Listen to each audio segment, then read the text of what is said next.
हटिबो 50,000 परिवार OSS case आशा बांधिले पौरवासी। Hotel royal Kalinga ठारे व्यासनगर जमी सुरक्षा कमिटी पक्षरु नवनिर्वाचित विधायकों को नहीं एक गुरुत्वपूर्ण बैठक अनुष्ठित होइतिला। कुहाଯାଉଛି दीर्घ दिन धरी व्यासनगर अंचल 4 कोटी मौजा मुंडमाल रंपास उमपता चोरदार प्राय 50,000 परिवार ओएसएस केस बा ओडिशा सर्विस सेटलमेंट एक्ट लागि रहिछि।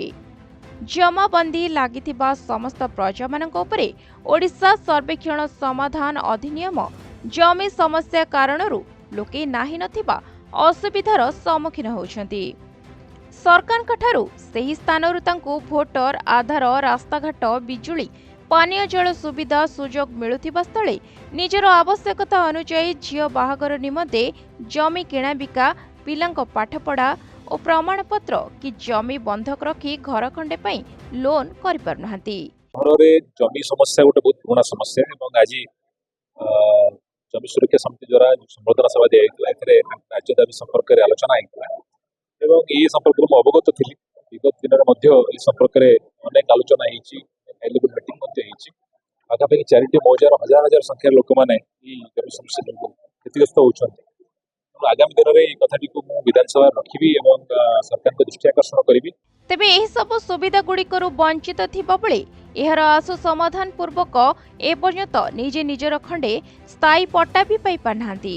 अनेक लोक मध्य संघर्ष करी थकी गलेनी, केही केही तो माटी रे मिसी गलेनी। तेणु चलित निर्वाचन रे विधायक आकाश दास नायक निर्वाचित हेबा परे राज्य रे बे बीजेपी सरकार गठन होईछि। नूतन सरकार को उपरे व्यासनगरवासी हेबे भरसा करछन्ति। अंचलवासी भावरे आशा बांधिछन्ति दीर्घ दिनर दुख दूर हबो बोली।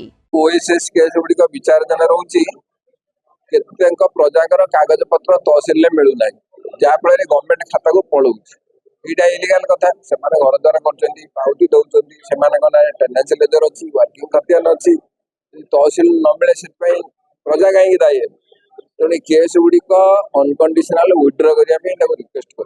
जनसाधारणकर दुख को हृदयगम करी विधायक मध्य नॉट फाइनल पट्टा पाइथिबा जमी मालिक मानकु किपरि स्थितिवान पट्टा प्रदान करिवे से विषय तुरंत सरकार सहित आलोचना करिवे एवं यथाशीघ्र ओएसएस केस किपरि प्रत्याहृत कराजिबो ध्यान देबे। एहा सहित लोके किपरि खंजणा देबे सरकार किपरि राजस्व पाइबे ए दिगरे समाधान करिवे बोली प्रतिश्रुति दैथिले। हमर जो दुख विगत 10 वर्ष है आम जो जमी समस्या संपर्कित जो दुख बा कष्ट पाउछु से संपर्क में टे अवगत करैलु। अवगत नुहे तो से तो सब कथा आगुरी जानी थे से विषय कहलु एतिकी कथा आज शुणिलु जे ये जो सरकार आसिला ये सरकार रे ये सब कथा को अनुध्यान करी मंत्री महोदय को कही जन ये सब समस्या को खूब शीघ्र समाधान करिए बोली हमको प्रतिश्रुति दे गले। जाजपुर व्यासनगर चक्रधर दास का रिपोर्ट प्रतिदिन टीवी।